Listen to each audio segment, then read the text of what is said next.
Ladies and gentlemen, this is Boy Topak in the Place Review. One more time, magandang gabi po sa inyo lahat, no? And gusto ko nga pala magpasalamat sa ating mga subscribers, mga bagong subscribers, sa ating mga viewers. Maraming salamat po sa patuloy na pagtungkilik ng aking video kahit na wala pang kwenta.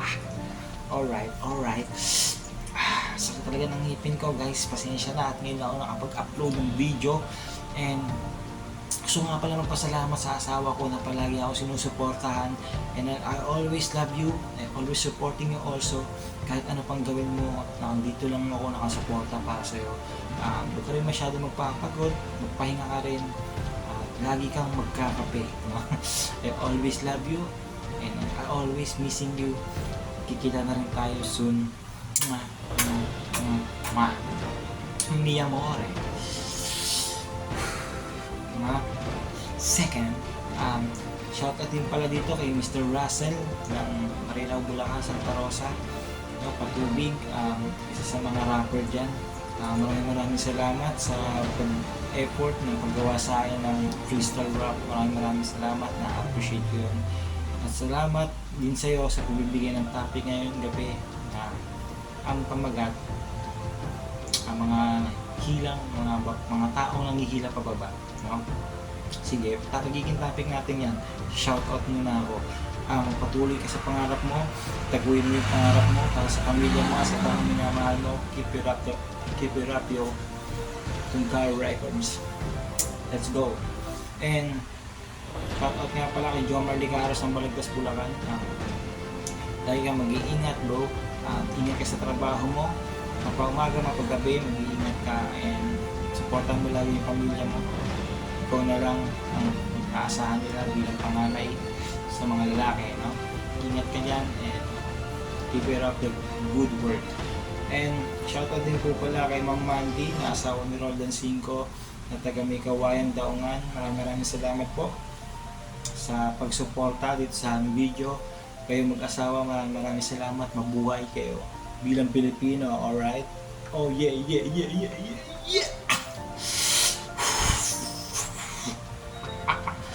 Anyway, dun sa mga tao na sinasabi nila na mga nanghihila pababa, mga limited tayo, no? Ito yung mga taong may galit sa mundo, maraming inggit, no? Mga wala self-confident. Ito yung mga taong mahilig manira ng tao.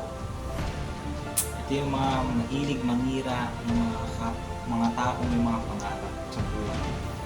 Ito yung mga taong ayaw makakita ng maasenso, ayaw makakita na may sumasaya, ayaw silang nilalamangan. Ito yung mga taong yun, especially mga marites. Halos halo-halo na kayo no? Ba't kayo nanganganak? Ba't dumadami kayo? No?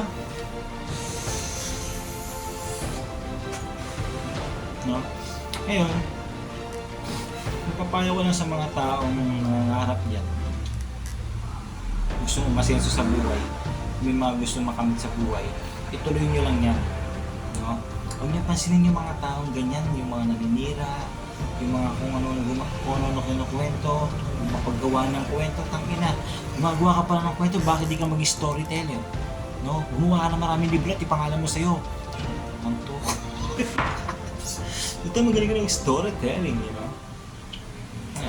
Yan, yung mga tao na yan yung mga walang magawa sa buhay, no? Yan yung mga sobrang inggit sa katawan. Yung inggit na may galit, yan yun sila yun. Yung lahat gagawin nila para mapabagsak ka, no? Yung tipo malapit ka na sa goal mo, gagawin nila lahat para ilangin ka pababa, no? Kasama nila, kasi sila wala nangyayari sa buhay nila. Kaya ngayon, gagawin nila, ilangin ka nila pababa para pantay na kayo, no? Pero bilang ikaw, isang malawak ang pag-unawa, isang may pangarap, huwag mo silang papansinin, no? Dire-diretso ko lang sa pangarap mo, dire-diretso mo lang yan. Dire-diretso mo lang yan hanggang sa makamit mo yung tok-tok, no? Kayang-kaya mo yan. Huwag mo papansinin yung mga yan. Basta nakapokus ka lang sa goal mo, no? Sila yung gawin mong inspirasyon, yung mga nangahatak sa'yo pababa, no? Sila yung gawin mo. Mas dapat nga, mas lalo kang may mapatunayan sa kanila. Dapat mas may lalo kang may mapatunayan sa kanila na kaya mo, na mali sinasabi ng ibang tao sa'yo. No? Tuloy mo lang yung pangarap mo, walang makakapigil mo. Walang ibang gagawa niya kundi ikaw. Hindi sila, hindi pamilya mo, hindi na kahit na sino, hindi barkada mo, kundi ikaw mismo. Dahil pangarap mo yan. Yung pangarap mo, maraming umaasa dyan. Ikaw, magulang mo, yung taong mahal mo, yung taong nasa paligid mo. Yung pangarap mo, taparin mo. Hindi lang ikaw ang umaasa sa pangarap mo. Marami kayo. No? Pangarap ng lahat yan. Pangarap ng mama mo, pangarap ng tama mo, pangarap ng kapatid mo para sa'yo, pangarap ng pamilya mo. Kaya bakit ka susuko? Bakit ka magpapadaig sa mga naririnig mo? Ha? Kapag sinabihan ka nila ng masasakit, kapag may narinig kang komento, kapag pinag-chismis ng kanila, tangina, bakit ka magpapa-apekto? Pag nagpa-apekto ka, talo ka. Pag nagpa-apekto ka, wala kang karapatan para tuparin yung pangarap mo. Ha? Dahil yung dapat, yung puso mo tsaka yung dibdib mo, bato. Adobe. Kapag tinupad mo yung pangarap mo, kapag may pinasok ang larangan mo, kailangan tuparin mo yun ng walang takot. Ano yun? Napasuungin mo. Dapat handa ka sa maririnig mo, handa ka sa kung ano man maririnig mo, handa ka sa kung ano yung sasabihin sa'yo ng ibang tao. Kasi kahit wala kang ginagawa, meron at meron pa rin maririnig kayo. Ha? Kasi nga mga toxic people yan, na walang ibang ginawa kundi negative ang sasabihin sa'yo. Yan yung mga taong hila pababa. No? Kasi nga, nakikita nilang paangat ka na eh. Kapag iiwanan mo na sila. Diba? Eh ikaw, nasa taas ka na, dire-diretso ka, tumingin ka pa sa baba. Oh, kung tumingin ka sa baba, oh, nadali ka. Diba? Na-hurt ka. Nasaktan ka sa mga narinig mo. Diba?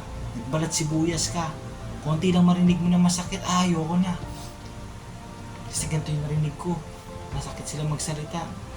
Ding, huwag ka nang mangarap, kupal ka.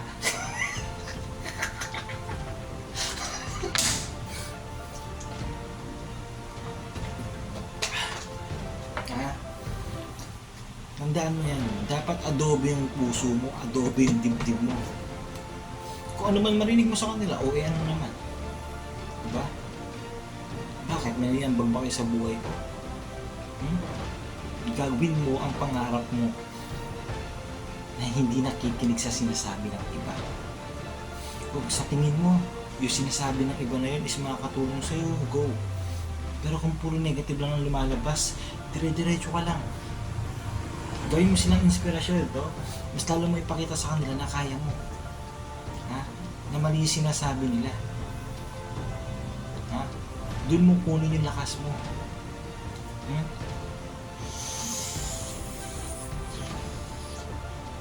Kasi kapag mahina yung pagkatao mo, wala kang mararating sa buhay. Ha? Kaysa sasabihin mo na, ay, ayoko na. Kasi makakarinig lang ako ng masasakit salita. Ay, ayoko na. Kasi, daming nasasabihin sa akin, baka sabihin mayabang na ako, peso ganito, ganyan. Men, ikaw na nakakilala sa sarili mo. Do your best. Kasi ang mga tao hindi naman nakatingin yan sa proseso, nakatingin yan dito. Ha? Nakatingin na yan dito sa natapos mo, pero hindi nila nakita yung proseso. Kaya ka nakarating dito sa tuktok na to, hindi nila nakita yung hirap na ginawa mo. Diba? Umangat ka, may masasabi sila. Pag di ka umangat, may masasabi pa rin sila. Diba? Ang talk shit, diba? Wala silang pinipili. Umangat ka, sabihin mayabang ka. Lumaki na ulo mo. Pag mababa ka, sasabihin wala kang asenso. At talk shit yung mga negatibo kayo. Oh? Kaya tayo guys, lahat ng mga viewers ko, kapag may pangarap kayo, tuloy nyo lang. Kapag may naninira sa inyo, huwag nyo pansinin. Ha? Ang gawin nyo, kapag may naninira sa inyo, mas patunayan nyo sa sarili nyo na mali sinasabi nila. Kapag nagpa-apekto ka doon, ibig sabihin totoo yung sinasabi nila. Pag sinabihan ka na, walang mararating yan. Siyempre, napanghinaan ka ng loob, nasaktan ka eh. Hindi mo na tinuloy. Hindi totoo nga yung sinabi nila. Diba? Na wala kang kwentang tao. Na wala kang silbi. Pero kung tinuloy-tuloy mo lang yung pangarap mo na yun, kahit ano pang sabihin nila, mapapahiya sila pagdating ng araw na naabot mo na yung gusto mong maabot. Bakit? Kasi pagkatapos ng mga sinabi niya, napatunayan mo sa sarili mo na maling-mali sila. At ngayon, nasan ka na? Nandito ka na. Nakamit mo na yung tagumpay. At sila, wala. Sa bandang huli, pupurihin ka pa nila. Kakaibiganin ka pa ng mga yan. Diba?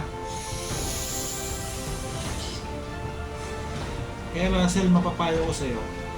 Kung sino man yung mga taong naninira sa'yo, tuloy mo na yung pangarap mo sa buhay. Sa mga hindi ko kasi nakakaalam, ito si Russell, medyo malabo ho yung paningin nito.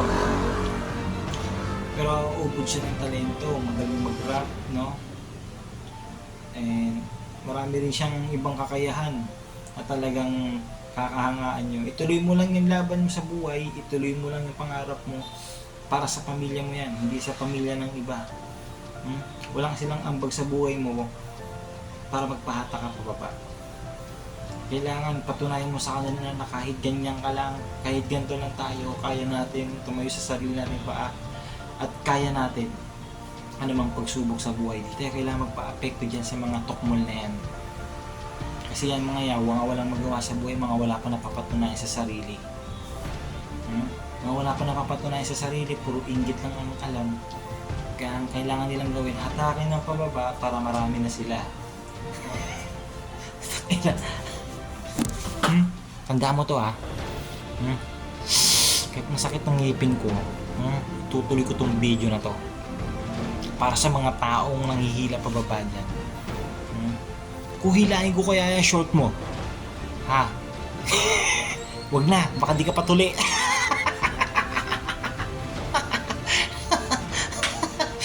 Ang galing-galing mong manira ng tao. Bakit? Perfecto ka ba? Mayaman ka ba? May pera ka ba? Baka lakas-lakas mong manlait, isa sa mga sinabi ko, wala ka. Ang galing mo pa gumawa ng kwento. Bakit? Talento yan. Dapat naggawa ka ng gumawa ka ng libro. O dapat naging director ka na lang. O naging content creator kang kupal ka. No? Yung mga talent nyo wala sa lugar, yung mga marites, di ba? Mga nagkukumpulan yan. Dapat, ang kinuha yung trabaho, broadcaster. No, yung mga reporter, kasi mahilig naman kayo magtanong mahilig naman kayo makiusisa di ba? Dapat naging ganun na lang ang trabaho nyo kaysa sa mga kapitbahay nyo na chichismisa kayo, mga wala namang kwenta ka.